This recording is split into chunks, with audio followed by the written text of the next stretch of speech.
بسم اللہ الرحمن الرحیم۔ السلام علیکم ویورز۔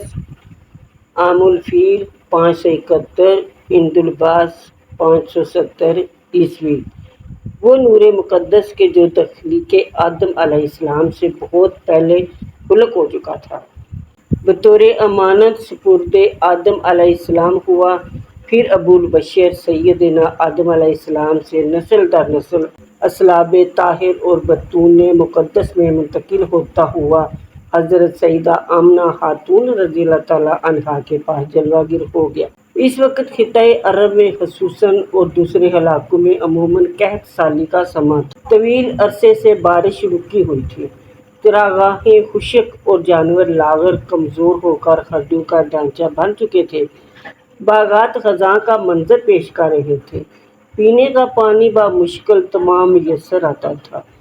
تو جو ہی اس نور مقدس نے شکم مادر میں تخلیق انسانی کے مراحل طے فرمانے شروع کیے، زمانے کی رنگینیوں میں بہار آنے لگی، اور پھر بقول مشہور 12 ربیع الاول بوقت صبح، جبکہ رات اپنے سیاہ دامن میں زمانے بھر کی ظلمتیں سمیٹے جا رہی تھی، ستارۂ صبح آفتاب جہاں تاب کی آمد کا اب بھی اعلان کر ہی رہا تھا کہ آغوش آمنہ رضی اللہ تعالیٰ عنہا میں خورشید رسالت ماہ نبوت صلی اللہ تعالیٰ علیہ وآلہ وسلم کی جلوہ گری ہوگی، اور رب ذوالجلال نے اپنی بے پایاں رحمتوں کی بارش نازل فرما دی۔ جہاں بر کو سرسبز و شاداب کر دیا گیا، بے رونق پہاڑوں پر سبزے کی مخملی چادر نظر آنے لگی، غیر آباد اور ویران کھیتیاں آباد ہو گئیں، باغات کو نئے سرے سے زندگی مل گئی۔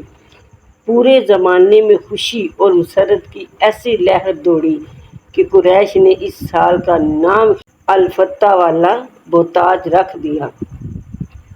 ولادت بعد خادت ربیع الاول کو ہوئی۔ اہل عرب چہرے کو بھی ربیع کہہ دیتے ہیں اور موسم بہار کو بھی ربیع کہا جاتا ہے، کیونکہ یہ سب چیزیں یعنی حضور نبی اکرم صلی اللہ تعالیٰ علیہ وسلم کی جلوہ گری ماہ ربیع الاول اور موسم یکجا جمع ہوگی۔ اس پر کسی نے کیا خوب کہا: ربیع فی ربیع فی ربیع، نور فوق نور فوق نور۔ اہل عرب عموماً لڑکیوں کی پیدائش پر غم مناتے تھے، جبکہ بعض نوزائیدہ بچیوں کو زندہ دفن کر دیتے تھے۔ رب ذوالجلال نے ولادت بعد خادت کے سال سب کو بیٹے ہی عطا فرمائے، تاکہ نہ کسی کے گھر میں غم ہو اور نہ ہی کسی بچی کو ظلماً دفن کیا جائے۔ یہ سب صدقہ تھا حضور رحمت عالم نور مجسم صلی اللہ تعالیٰ علیہ وآلہ وسلم کا۔ خوارق عادات یعنی ایسی باتیں جو عام عادات سے بہت ہٹ کر ظہور پذیر ہوں۔ وقت ولادت و شہادت خوارق عادات یعنی ایسی باتیں جو عام عادات سے بہت ہٹ کر ظہور پذیر ہوئیں، یہ اس قدر کثرت کے ساتھ ہیں کہ ان کا کما حقہ احاطہ نہیں ہو سکتا۔ ان میں سے چند ایک یہ ہیں: حضرت آمنہ خاتون رضی اللہ تعالیٰ عنہا فرماتی ہیں کہ حضور اکرم صلی اللہ تعالیٰ علیہ وآلہ وسلم کی ولادت و شہادت کے وقت میں گھر میں اکیلی تھی۔ حضرت عبداللہ عبد المطلب طواف کعبہ میں مصروف تھے۔ میں نے لیٹے لیٹے جو ہی اوپر کو دھیان کیا تو دیکھا کہ کوئی بڑی شے چھت کے راستے سے گھر میں آ رہی ہے۔ اس سے مجھ پر ہیبت چھا گئی، مانند مجھے یوں معلوم ہوا کہ جیسے ایک سفید رنگ کے پرندے نے اپنے پر میرے جسم پر ملے ہوں، جس سے وہ خوف و ہراس ظاہر ہو گیا۔ پھر دودھ کی طرح کی کوئی شے مجھے پینے کو دی گئی، جس سے مجھے مزید سکون و قرار مل گیا۔ پھر میں نے دراز قامت اور خوبصورت عورتیں دیکھیں جو کہ عبد المناف کی بیٹیوں سے ملتی جلتی تھیں۔ وہ میرے ارد گرد جمع ہو گئی اور میرا حال پوچھنے لگی۔ پھر میں نے ایک سفید رنگ کی چادر دیکھی جس سے زمین سے لے کر آسمان تک آویزاں کر دیا گیا۔ پھر میں نے دیکھا کہ میرا کمرہ نہایت خوش نما پرندوں سے بھر گیا ان کی چونچیں یاقوت اور پر زمرد کی طرح معلوم ہو رہے تھے۔ پھر یکا یک میری نگاہوں کے سامنے سے حجابات کو اٹھا لیا گیا اور میں نے زمین کے مشارق و مغارب کو دیکھ لیا۔ میں نے دیکھا کہ 3 جھنڈے لہرا رہے ہیں۔ ان میں سے ایک مشرق میں ہے اور دوسرا مغرب میں، جبکہ تیسرا خانہ کعبہ کی چھت پر نصب ہے۔ بعد ازاں بہت سی عورتیں میرے ارد گرد جمع ہو گئیں۔ اسی دوران حضرت محمد مصطفیٰ صلی اللہ تعالیٰ علیہ وآلہ وسلم کی ولادت باسعادت ہو گئی۔ سیدہ آمنہ رضی اللہ تعالیٰ عنہا فرماتی ہیں کہ ولادت کے بعد آپ نے اپنا سر سجدہ میں رکھا اور انگشتیں مقدس آسمان کی طرف اٹھائی۔ ولادت باسعادت کے وقت آپ صلی اللہ علیہ وآلہ وسلم کے بدن مقدس پر کسی بھی قسم کی کوئی آلائش نہ تھی۔ یوں محسوس ہوتا تھا کہ ابھی ابھی غسل مبارک فرمایا ہے۔ جسم انور سے نہایت پاکیزہ اور نفیس ترین خوشبو آ رہی تھی۔ ناف کٹی ہوئی تھی اور ختنہ کیے ہوئے تھے۔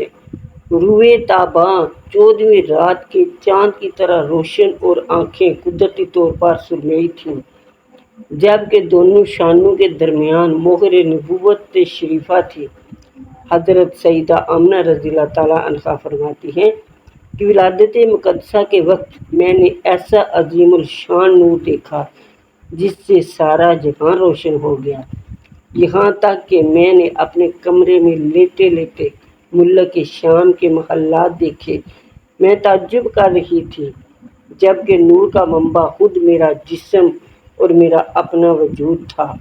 حضرت عرباض بن ساریہ رضی اللہ تعالیٰ عنہ فرماتے ہیں کہ حضور نبی اکرم نور مجسم رحمت عالم صلی اللہ علیہ وآلہ وسلم نے ارشاد فرمایا، میں اللہ تبارک و تعالیٰ کے حضور خاتم النبیین لکھا ہوا تھا، حالانکہ حضرت آدم علیہ السلام ابھی اپنی گندی ہوئی مٹی میں ہی تھے، یعنی ابھی روح مبارک جستے انور میں داخل نہ ہوئی تھی۔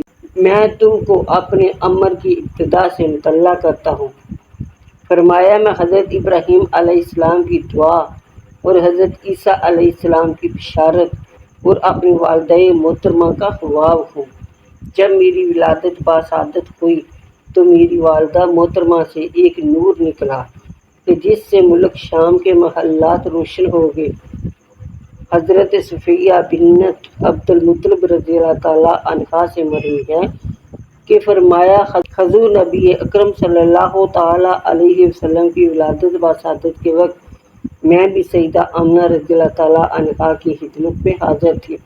میں نے دیکھا کہ آپ صلی اللہ علیہ وآلہ وسلم کے نور مقدس کے سامنے چراغ کی روشنی ماند پڑ گئی۔ ویورز، یہ وقت سید عالم صلی اللہ علیہ وآلہ وسلم پر صلاۃ و سلام کا ہے، تو آئیے مل کر کھڑے ہو کر سلام پڑھیے۔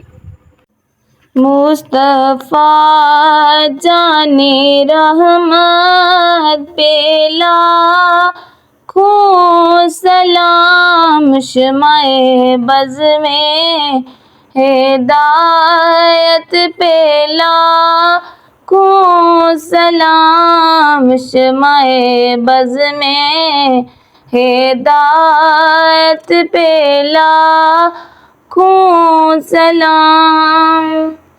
جس سوہانی گھڑی چمکا طیبہ کا چاند، جس سوہانی گھڑی چمکا طیبہ کا چاند، اس دل افروز سات پہ لاکھوں سلام، شمع بز میں ہدایت پہ لاکھوں سلام۔